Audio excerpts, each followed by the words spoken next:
With our default cube selected, let's go over to our Modifier Properties tab and select Array from the drop-down list. I'll swing into front view so we can see this more clearly. The array modifier has three modes under fit type. They are fixed count, fit length, and fit curve. There are three offset modes you can choose from: relative, constant, and object. By default, relative offset is selected, so let's focus on this for now. We've got three factors by which we can offset an instance. Currently, the x factor, or the amount by which the new instance is offset in the x direction, is set to 1. This will be clearer in wireframe mode. You can see that the default cube is 2 units, or 2 meters, wide in the x direction. It is repeated once, and the instance is placed directly adjacent to the original cube. You'll notice that the default count is set to 2. This includes the original object in that count. Increasing the count places each instance adjacent to the last according to the offset mode and its factor. Relative offset means that the factor is in reference to the object's dimensions. To demonstrate, I'll toggle into edit mode. If I increase the width of this object along the x-axis, each instance is moved along so that it still sits adjacent to the original object. The cube is now 3 units wide. The factor x has remained at 1. I'll return the cube to 2 units in width. Now let's enable the constant offset and examine the options. The offset options for constant are measured by distance, in this case meters. Meters is the default unit for Blender. Because the cube is 2 meters wide in the x dimension, but the default offset is only set to 1 meter, each instance now overlaps the previous one. Let's increase the distance x to 2. Now we have something similar to what the relative offset did automatically. Let's increase it again to 4. Each instance is placed 4 meters from the center of the previous instance. If we increase or decrease the width of the object in the x direction, the instance's placement doesn't change. Finally, let's look at object offset. As the name suggests, we require an object to tell the modifier how to array the instances. I'll add a plain axes empty. By default, the axes only stretch 1 meter in each direction, which means it will fit neatly inside this cube. Let's modify that, so that when we are in solid shading mode, we can still see it and select it. We'll reselect the cube so we can see its array modifier settings again. We can use the eyedropper tool in the object selection box to select the empty. Nothing seems to have changed yet, even though our count for the object array is still set at 5.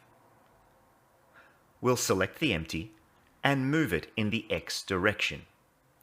As we move the empty, you'll notice that the duplicate instances now become visible. The instance adjacent to the original object is locked to the empty, and each instance after that will be placed at a relative interval. Let's see what happens when we rotate the empty around the y-axis 30 degrees.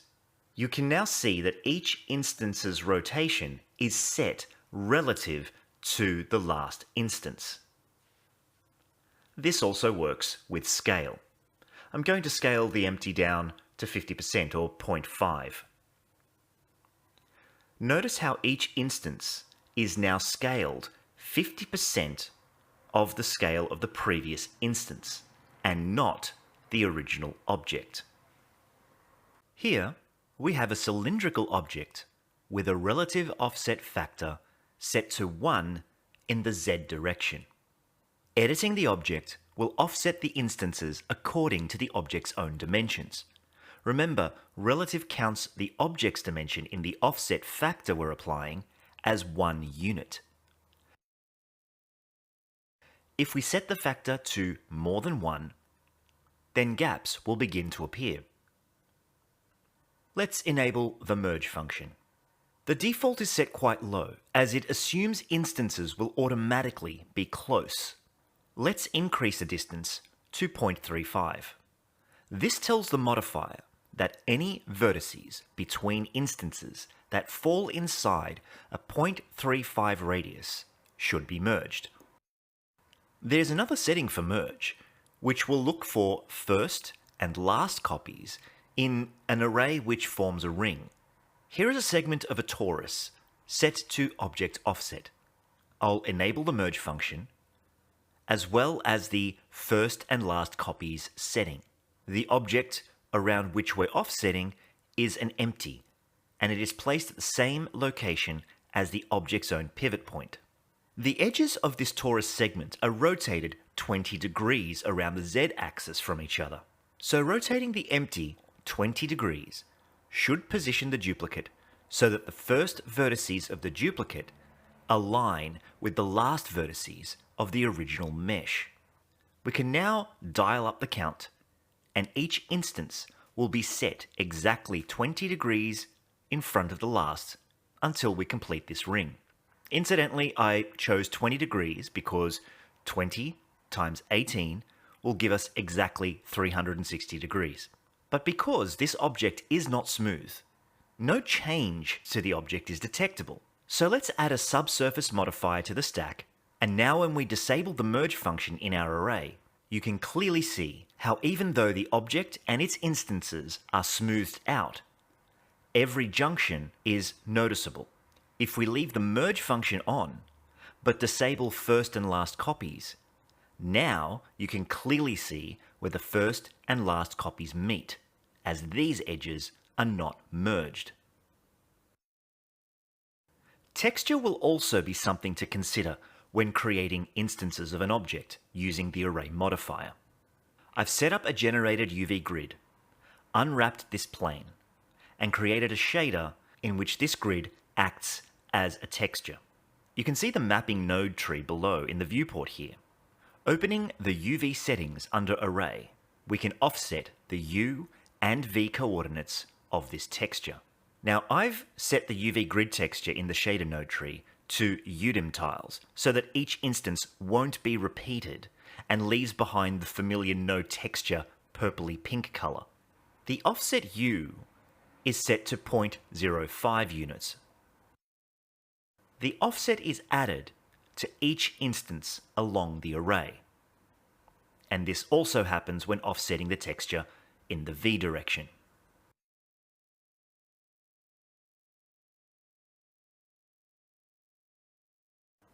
The caps setting allows you to cap an array with some objects. The orientation and object center is an important thing to note, as there are no controls in the array modifier to adjust the result. So let's have a look at where we need to be mindful of these properties for array caps. I've created 3 separate meshes: a pillar segment, a base, and a top. I've added an empty at the same coordinate as the pillar segment.